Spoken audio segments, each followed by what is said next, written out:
우리 사람의 연약함 중에 하나가 자꾸 잊는 겁니다. 소중한 것을 기억하면서 그것을 되새기면서 살아가는데 그게 참 약해요. 언제 그랬나 정도로 망각 증세가 심합니다.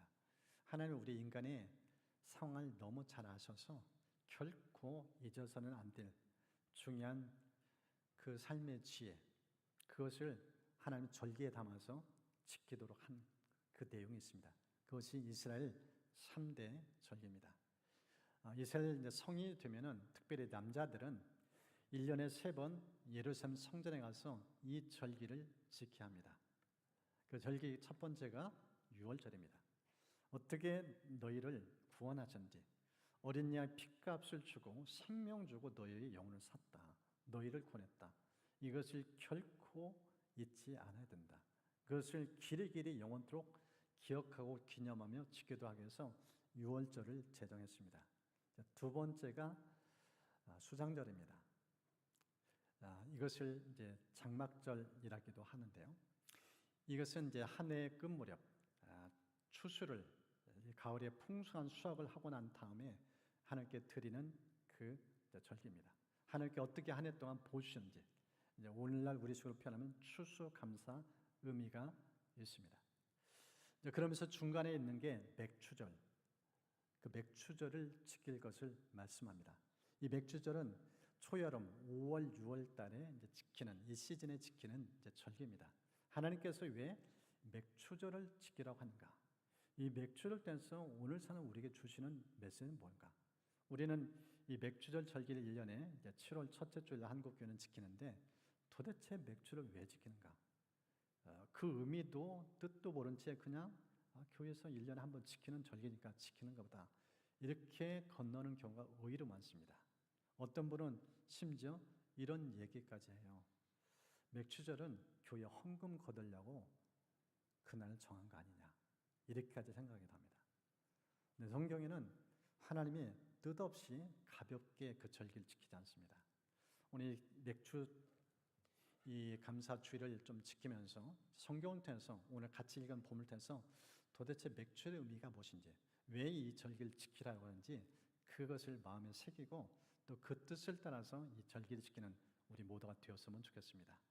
이 맥추절 이야기에서는 이 호칭에 대해서 조금 이해를 해야 됩니다. 이 맥추절은 맥추절, 칠칠절 또는 초실절, 이런 세 가지 표현들이 똑같은 의미를 담아서 이제 말씀합니다. 저 맥추할 때 보리 맥자를 쓰는데 실제 이스라엘은 밀입니다. 밀 수확이에요.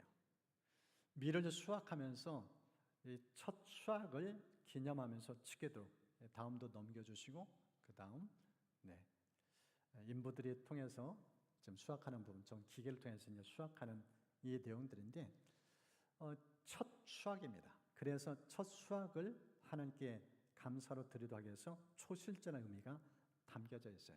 그리고 6월절 지내고 난 다음에 그 첫 안식일부터 해서 49일이 지난 그 시점, 그때 이제 오순절이 되는데, 그래서 칠칠절 또는 오순절의 의미를 지니고도 있습니다.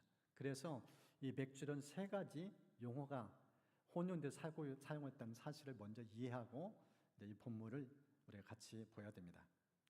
이 본문을 이제 이해하기 전에 초실절에 관련된 성경 말씀 한 구절이 출애굽기에 이렇게 기록됐습니다. 맥추절을 지키라. 이는 내가 수고하여 밭에 뿌린 것을 첫 열매를 거둠이라. 첫 열매. 그래서 이 맥추의 초실절이라는 의미가 저 성경에서 나오고 있는 모습입니다. 이제 우리가 좀 더 깊이 있게 살펴볼 건데, 이 맥추절을 왜 지키라고 하는가? 어떻게 지켜야 되는가? 세 가지를 좀 같이 살펴봅니다. 그 첫 번째가요, 과거를 생각하며 이 절기를 지키라. 그 의미가 있습니다. 여러분 본문의 12절 우리 좀 함께 읽도록 하겠습니다. 같이 읽겠습니다. 너는 애굽에서 종 되었던 것을 기억하고 이 규례를 지켜 행할지라. 지금 하나님께서 이스라엘 백성들, 지금 출애굽 1세대는 광야에서 다 죽었어요. 지금 이 모압 평지에서 이제 출애굽 2세대가 하나님께서 약속하신 이 젖과 꿀이 흐르는 가나안 땅을 앞에 두고 그 땅을 들어가기 전에 이 절기를 지킬 것을 이제 말씀을 합니다. 근데 이 절기를 지키면서 하나님께서 강조했던 게 뭔가? 애굽 시절을 잊어서는 안 된다. 애굽 시절을 잊어서는 안 된다. 그러면서 애굽 시절을 종 되었던 때 이렇게 설명합니다. 이 말씀은 좀 더 풀어놓은 것이 신명기 26장에 이렇게 기록해놨습니다.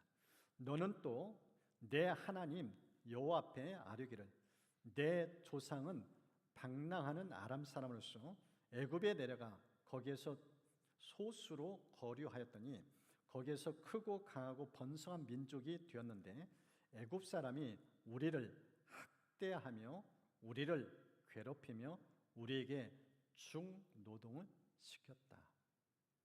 학대, 괴로움, 중노동. 애굽 시절에 과거에 이들이 겪었던 것은 끔찍한 고통의 세월이에요. 이 고통의 세월을 결코 잊어서는 안 된다. 이 77절, 초실절, 이 맥주를 지키면서 하나님께서 강조했던 메시지가 뭔가? 과거를 잊지 말라. 이 신명기를 연구한 학자가 이런 설명을 합니다. 이스라엘이 풍요의 함 가운데서 자신들의 비참했던 과거, 노예 상태를 기억해야 하는 이유는 풍요가 인간의 영혼을 가장 빠르게 부패시키기 때문이다. 여러분, 풍요 우리가 꿈꾸는 거죠. 근데요, 풍요는요, 부패로 내려가는 그 코스예요. 인류 역사 보십시오. 가장 역사가 또 경제가 세상적으로 잘 나갈 때, 그때 타락을 향해서 끊임없이 곤두박질 쳐요. 하나님께서 이 이스라엘 백성들이 이제 젖과 꿀이 흐르는 땅에서 풍요를 지금 첫 수확을 누리면서 만끽할 수 있는 상황이에요. 근데 그 상황 속에 하나님께서 던지는 메시지가 과거를 잊지 말라. 너희들 얼마나 끔찍한 세월을 보냈는지 그걸 잊어서는 안 된다. 이렇게 부연합니다. 너희는 원래 아무것도 가질 권리가 없던 자들이었으나 오직 여호와의 주권적 대속으로 인해 이 땅과 소출을 누리게 되었다. 여러분, 노예는요, 무일푼이에요. 가진 게 없어요. 나라도 자기 주권도 없어요. 그러니까 저렇게 억압을 받아요. 그런 상황 속에서 하나님의 은총으로 땅도 부여받았죠. 천의 환경을 하나님께 공급하셔서 농사도 짓게 하시죠. 모든 게 하나님부터 왔어요. 과거 돌아보면 이런 복을 누릴 만한 조건이 하나도 없어요. 그때를 잊지 말라. 그날을 잊지 말라. 얼마나 억압건데 지난지 아무것도 없었어요. 근데 오늘 이런 엄청난 은총, 과거를 기억해야 오늘 하나님 주신 것이 얼마나 소중한지 그걸 기억하면서 제대로 감사를 드릴 수 있다는 사실입니다. 그래서 이 맥주를 보내면서 우리가 예수 믿기 전에 내가 어떻게 살아왔는지, 주님 만나기 전에 어떤 고통을 겪었는지, 지난 상반기를 돌아보면서 어떤 아픔 속에서 여기까지 왔는지 그걸 돌아보면서 오늘 주신 은총에 대해 감사하시는, 이게 바로 맥주절의 의미입니다. 여러분이 오늘 이 시간이 그런 감사가 가득한 은혜의 시간 되시길 축복합니다. 이 본문을 보면은 이제 맥주를 어떻게 지켰는데 두 번째 주시는 이제 메시지가 있습니다. 은혜를 생각하며 지키라는 거예요. 여러분 본문의 10절을 보십시오. 우리 10절 같이 읽겠습니다. 내 하나님 여호와 앞에 77절을 지키되 내 하나님 여호와께서 내게 복을 주신 대로. 저 복이라는 단어가 중요합니다. 복을 다른 말로 표현하면 은혜예요. 앞서서 우리가 살펴본 것처럼 애굽 시절은 모든 게 없어요. 빈궁이에요. 삶이 완전히 망가진 상태예요. 그런데 하나님께서 일방적으로 그 어린 양의 문설주에 피를 바르고 구원해 줄 뿐만 아니라 구원 주신 것도 감사한데 풍요의 땅으로 인도하셨어요. 어마어마한 복이에요. 상상할 수 있는 축복이에요. 그 복, 그 은혜 잊지 말라. 하나님이 너희를 얼마나 끔찍하게 사랑하는지 이 베푸신 은혜를 길이길이 기억하면서 이 절기를 통해서 은혜의식을 갖고 살라. 이런 메시지가 담겨져 있습니다. 그래서 이들이 이제 약속의 땅에 들어와서 수년 동안 이 절기를 지켰어요. 그러다가요, 세월과 함께 점점점 이 맥주절을 소홀히 해요. 첫 열매를 드리지 않아요. 그러면서 예배도 소홀히 해드리고 하나님과 거리도 둬요. 그 중심에 뭐가 들어왔는가? 가나안 문화가 들어왔어요. 우상을 숭배해요. 나라가 완전히 하나님을 등지는 문화로 바뀌었어요. 하나님 그 광경을 보시면서 채찍을 들으셨어요. 그 채찍이 뭔가? 바벨론이에요.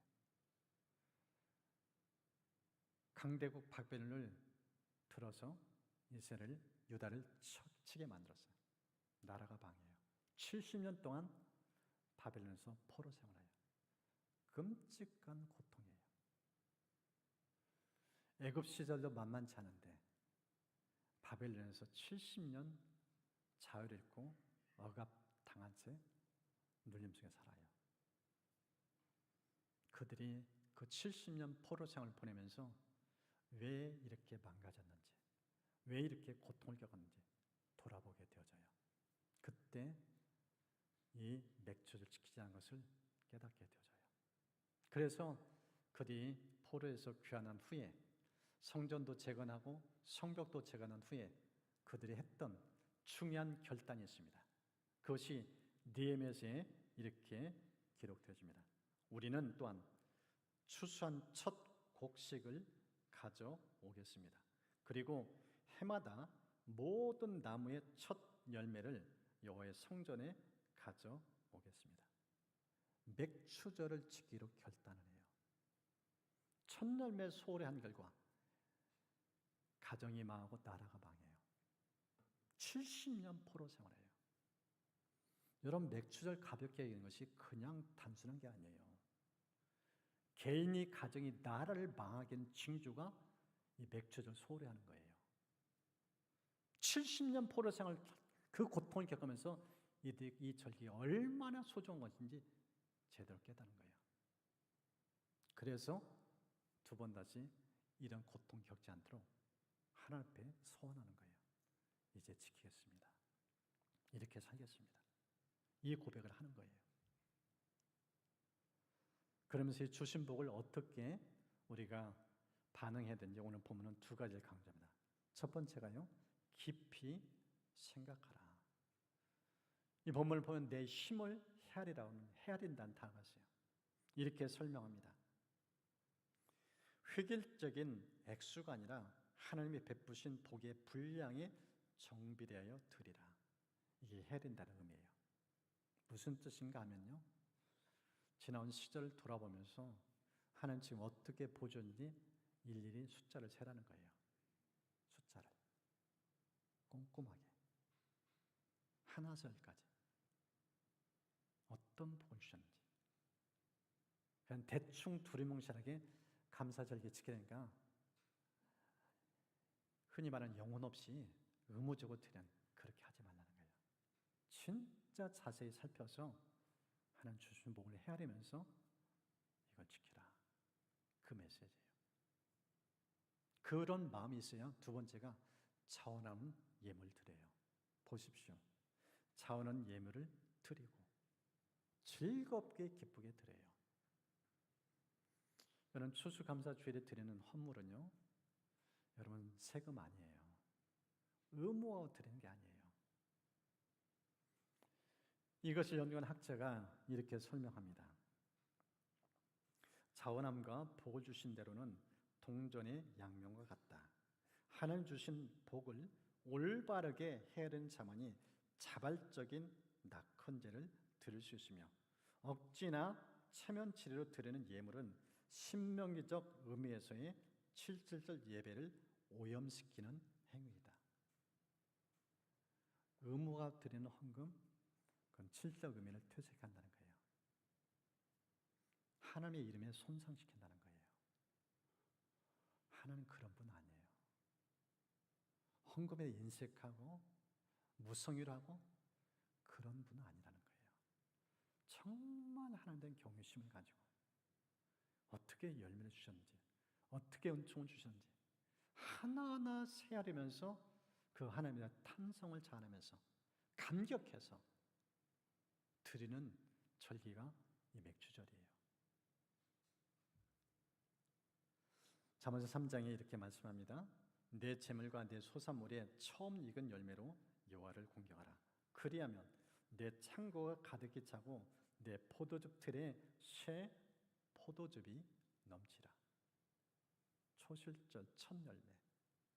하나님께 드리면 어떻게 된다? 약속을 해줘요. 창고 가득히 간다.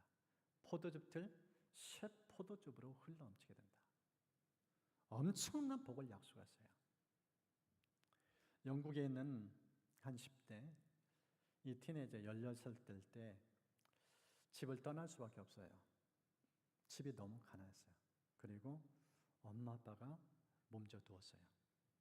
아버지는 중풍으로 쓰러졌고 어머니는 폐결핵이에요. 그런 상태에서 집에는 돈이 없어요. 그래서 이 10대가 영국을 떠나서 미국으로 가려고 작정해요. 돈 벌어서 엄마 아빠 살리려고. 그런데 미국까지 갈 수 있는 뱃삭이 없어요. 그래서 몰래 숨어서 밀항을 해요. 들켰어요. 내리라고. 강제로 내리려고 하는데 이 10대가 울먹이면서 자기의 사정을 얘기해요. 지금 우리 집에는 엄마 아빠가 죽어가고 있습니다. 우리 집엔 돈이 한 푼이 없어요. 엄마 아빠 살리려고 내가 미국으로 가서 직장을 잡아서 돈 보내려고 지금 여기 갑니다. 나 좀 태워주시고 미국까지 보내주시면 내가 이 은혜 결코 잊지 않겠습니다.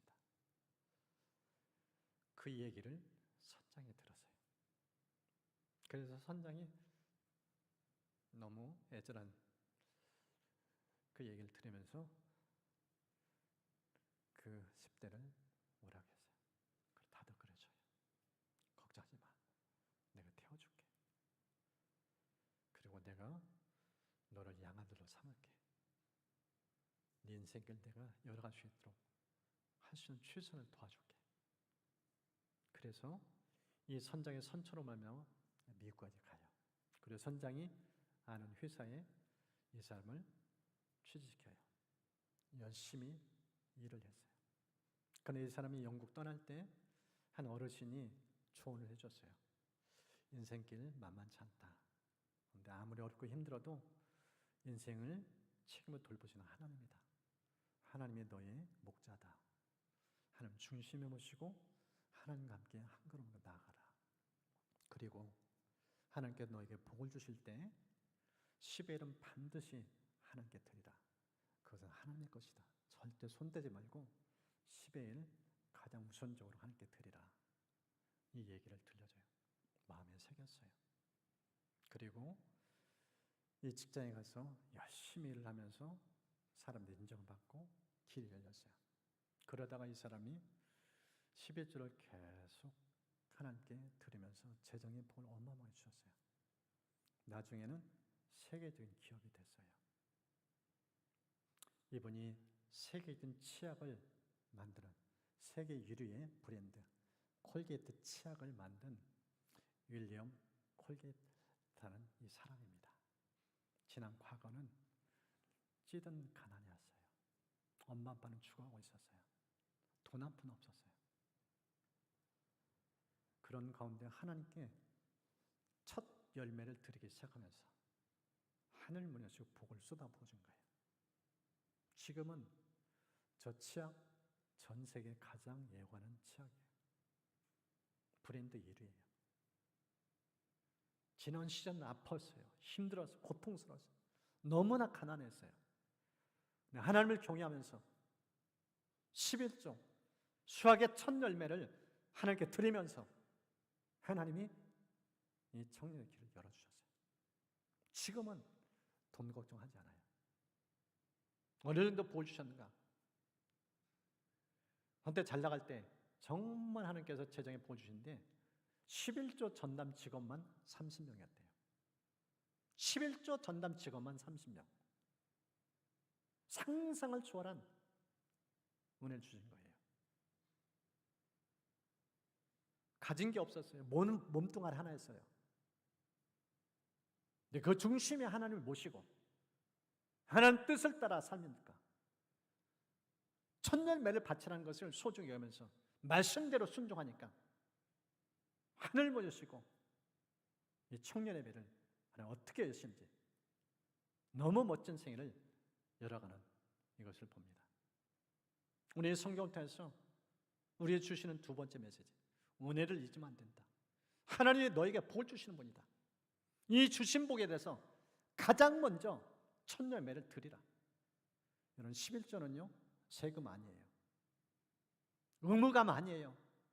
주신 복에 대해서 감격해 드리는 거예요. 하나님은 우리 모든 삶의 필요를 채우시는 분이에요. 후하신 분이에요.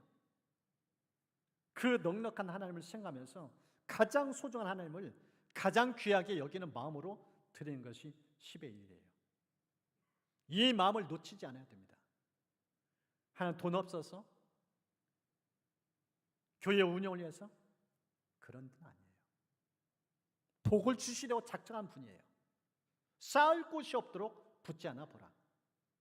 10의 1을 가지고 테스트하라고까지 하신 분이에요. 맥주를 속에서 첫 열매는 너희 것 아니다. 네가 먹으면 안 된다. 그건 하나님의 것이다. 절대 손대지 마라. 그 의미가 담겨져 있어요. 첫 것을 소홀히 한 결과 나락까지 이뤘어요. 얼마나 끔찍한 고통이었는지. 우리의 성경을 통해서 이 백초를 지키면서 나는 첫 열매를 얼마나 소중한가. 진짜 내 삶 속에 하나님이 가장 먼저인가.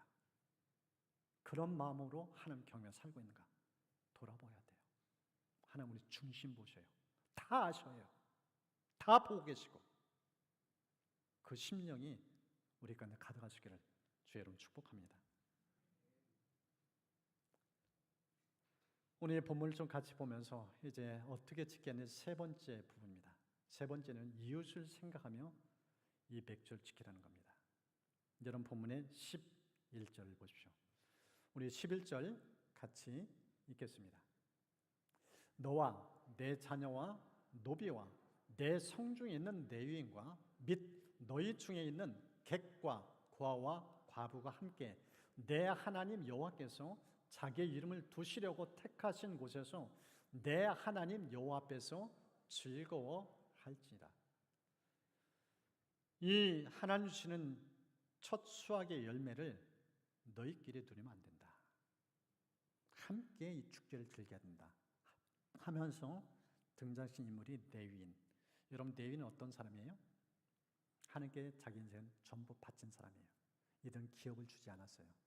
거처는 줬는데 땅은 주지 않았어요. 그래서 이스라엘 백성들이 10의 1을 첫 수확을 드릴 때 그 몫으로 레위인들이 같이 공유하는 거예요. 그런데 이들이 10의 1을 안 바치니까 레위인들이 먹고 살 길이 막막했어요. 그러니까 예배가 소홀해져요. 그 결과 나라가 망했어요. 이 맥주를 통해서 내인을 왜 등장시키는가? 예배의 중심 두라. 하나님을 중심에 두라. 예배를 침례하는 그 하나님에 대해 봉사하는 사람들, 그들 귀히 여기면서 존중하라. 그들과 함께 참여하라. 그 메시지가 담겨져 있어요. 그러면서 객, 고와 과부를 등장시킵니다. 이 세 사람은 어떤 사람들이에요? 사회적 약자예요. 이들도 기업이 없어요. 어떻게 먹고 살지 몰라요. 다른 사람들은 땅이 있어서 농사지어서 추수의 열매를 맛보면서 축제를 즐기는데 이들은 그런 형편이 못 돼요. 누가 도와주면 딱 굶기 십상이에요. 이런 상황 속에서 하나님께서 하신 말씀, 사회적 약자를 돌보라. 이웃과 함께 이 축제를 즐겨라. 이 열매는 너희만 누리도 한 건 아니다. 이 가나안 문화는요, 풍요의 신을 섬기는 그런 문화예요. 그런데 이 농경 사회 속에서 이 추수 절기가 되면은 이 모든 추수의 몫을 누가 드리는가? 왕, 귀족, 제사장이 드렸어요. 사회적 약자에 대한 관심이 없었어요. 그런데 여호와 하나님은 가장 먼저 약자를 돌볼 것을 말씀해요. 하나님 축복하실 때, 은총 주실 때 가장 먼저 기억할 대상이 누구인가? 너희 주변은 약자들, 돌봄 필요한 이웃들, 그들을 잊어서는 안 된다. 그들과 함께 나누라. 이 메시지예요. 제가 오늘 이 말씀을 준비하면서 우리 이제 김은경 선교사, 우리 협력 선교하는 김은경 선교사님 6월달 편지가 이렇게 떠올려지더라고요.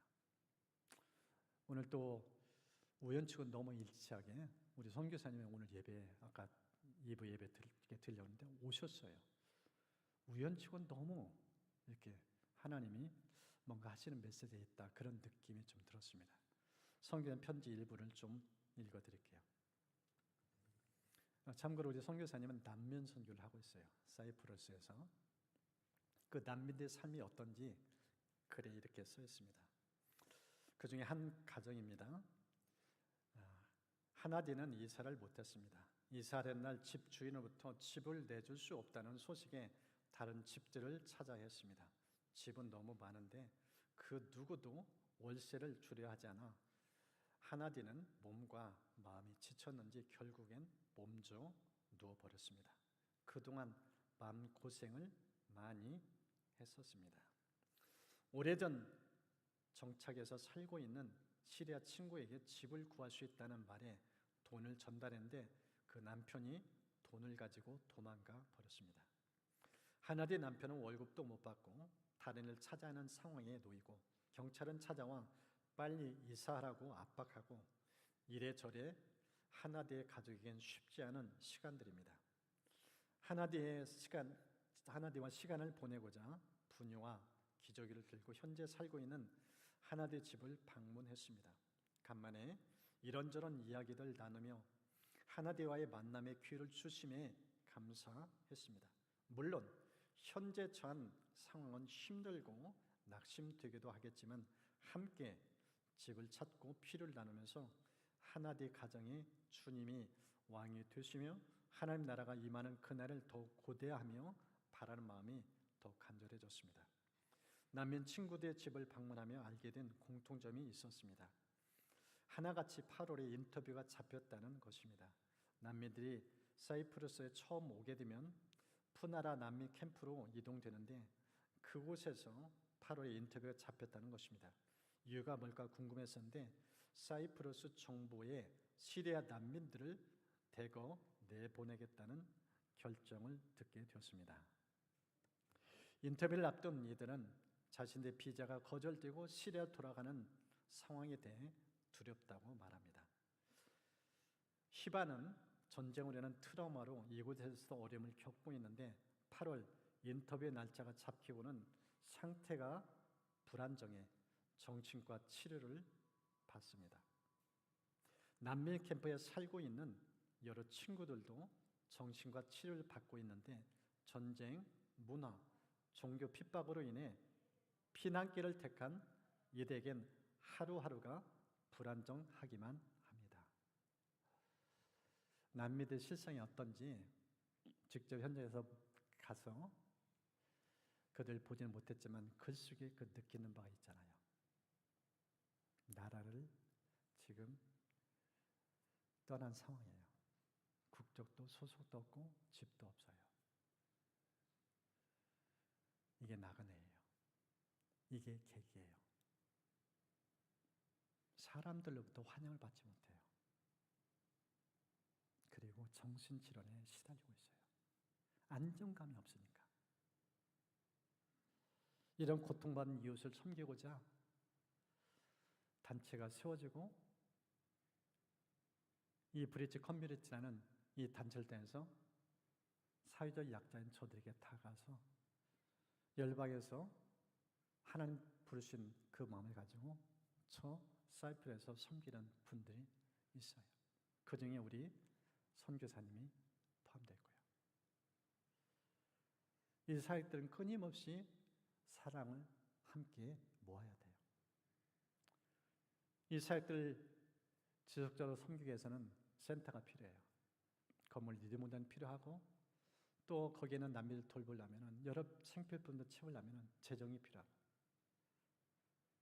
오늘 이 말씀을 묵상하면서 우리가 맥주감사주일 헌금에 대해서 종종 얘기도 하지만 드린 헌금을 얼마나 이 목적에 맞게 쓰고 있는가 돌아보게 되었어요.